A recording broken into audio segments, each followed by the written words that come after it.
Welcome to the debate. Our focus today is on one of the most persistent and complicated tensions in modern public policy. When does the government's essential interest in protecting public health justly supersede an individual's fundamental right to bodily autonomy? We're going to be exploring the substantive disagreements around vaccine mandates. I'll be arguing that mandatory vaccination is a necessary, proven, and incredibly cost-effective mechanism for ensuring collective safety. And I'll be challenging the efficacy and, frankly, the justification of those mandates. While acknowledging the clear value of vaccination itself, my focus is on the foundational principles of individual liberty and, crucially, the complex psychological and ideological factors that drive this deep-seated resistance, factors that mandates consistently fail to address and may, in fact, make worse. So my position rests on empirical success and really collective necessity. Mandatory vaccination is justified because it's the most effective way we have to create essential herd immunity. It's a measure that requires, yes, a modest limit on personal liberty, but it's in the service of preventing massive, widespread harm. I mean, the historical record is definitive. Routine childhood immunizations alone are estimated to have prevented over 1 million deaths in U.S. children just between 1994 and 2023. This is not some abstract benefit. These are, quantifiable lives saved. And we can't act as though these diseases are relics. Global travel ensures constant exposure. Even before the COVID-19 pandemic, approximately 50,000 adults died from vaccine-preventable diseases in the U.S. each year. So the calculation is straightforward. Vaccines are consistently found to be exponentially safer than the severe illnesses they prevent. Illnesses that can strike anyone. And I come at it from a different perspective, one that foregrounds the citizen rather than the aggregate data. Compulsory medical procedures fundamentally violate the central ethical principle of bodily autonomy. I mean, consent has to be voluntary, or it just isn't consent. So when the state dictates that a citizen must undergo an invasive medical procedure, it's legitimately viewed by many as government overreach. This undermines the crucial element of voluntary acceptance, especially when individuals hold these deeply rooted personal or, philosophical objections. But the argument goes deeper than just ethics. Mandates often fail because they ignore the complex attitude roots of vaccine resistance. This isn't just a lack of information you can fix with a pamphlet. It stems from deeply held psychological attributes. We're talking about a rejection of mainstream scientific authority, conspiratorial ideation, or even adherence to specific worldviews like staunch libertarianism. Simply forcing compliance completely overlooks these foundational attributes that are driving the decision-making process. I see why you prioritize individual liberty there. And of course, the principle of autonomy is vital. But let me offer a different perspective, one that's rooted in established legal and social expectations. We already accept reasonable limits on liberty when an individual's action poses a significant, measurable risk of harm to others. I mean, think of laws requiring seatbelts or public smoking bans or speed limits. We accept these because they prevent what economists call externalities, costs imposed on others. Vaccine mandates are comparable. Your choice impacts my safety. The economic argument, furthermore, transforms this from a purely moral discussion into a necessary calculation. Diseases carry this massive, hidden economic cost, exceeding an estimated $10 billion a year in the U.S. Vaccination is profoundly cost-effective. Studies have found that every single dollar spent on childhood immunizations results in an $11 savings for the U.S. economy. And when we talk about individual illnesses, like an average flu case causing 5 or 6 missed workdays, that creates cascading disruption. Can we really afford the luxury of waiting for ideological acceptance when the cost is so high? That's a compelling point, but I would argue that focusing exclusively on dollars and cents on economic expediency, it doesn't justify coercion. The public health goal isn't just to increase vaccination rates by any means necessary, it's to maximize voluntary compliance and maintain institutional trust. And mandates often achieve the opposite among the most resistant individuals. You mentioned speed limits, smoking bans, but those are regulations of behavior. where I can drive, or where I can smoke. Vaccination is a forced invasive medical procedure on the body itself. That is a crucial distinction. We need to look at the psychological profiles of those who resist. Research shows that hesitant adults often rely on specific worldviews, like a free market ideology profile that profoundly prioritizes individualism.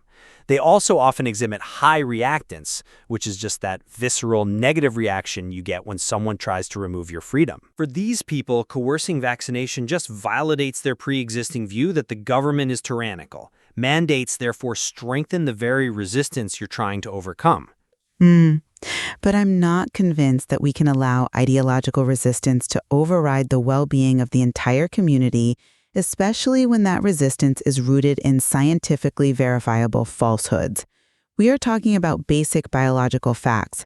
Vaccines contain weakened or killed viruses, making it scientifically impossible to contract the disease they're designed to prevent. I mean, the science is settled. If we agree that public safety requires functional roads, why should we treat public health infrastructure, which relies on high vaccination rates, any differently? We have to protect the vulnerable, like infants who can die from pertussis, whooping cough, often spread by unvaccinated adults. The data is overwhelmingly clear. Vaccination helps you stay healthy. It's as important to collective health as sanitation or clean water. Focusing too much on ideology risks giving equal weight to arguments rooted in misinformation. I understand the urgency. I do. And the frustration with misinformation. But I must insist that facts alone are insufficient here. We have to acknowledge the psychological findings that anti-vaccination arguments often form what's called a monological belief system.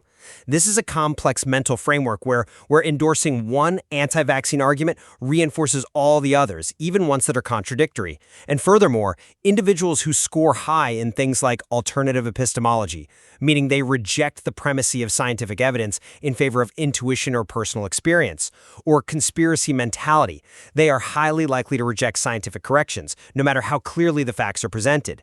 So when you try to debunk their arguments with facts, you are often targeting cognitive systems that are motivated to reject your facts, because accepting them would threaten their entire worldview. So mandates, which force compliance based only on scientific facts, they fail to penetrate that underlying worldview. Successful communication requires identifying these profiles and establishing common ground, rather than just imposing requirements based on data they already distrust.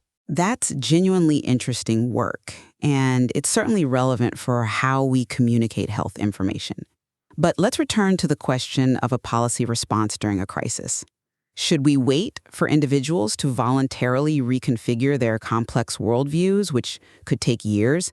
Or should we rely on established, legally affirmed mechanisms to protect the populace right now?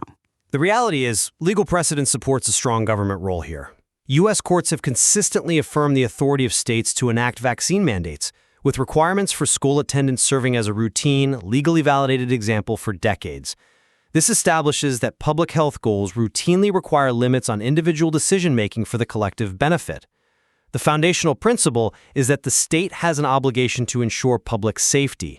We have a mechanism that works, that's legally sound. It seems unwise to discard it for untested, long-term psychological strategies when faced with an immediate threat. The existence of legal authority, however, does not automatically grant ethical justification, not when you are compelling a medical procedure. While precedent exists for childhood school mandates, critics view the state compelling medical procedures for adults, particularly with newer, rapidly developed interventions, as a dangerous and disproportionate overreach. The policy challenge is figuring out how to achieve maximum compliance without resorting to compulsion. Instead of relying on legal force, we should heavily invest in robust, non-coercive methods, things like financial incentives, accessible education programs, and professional intervention strategies.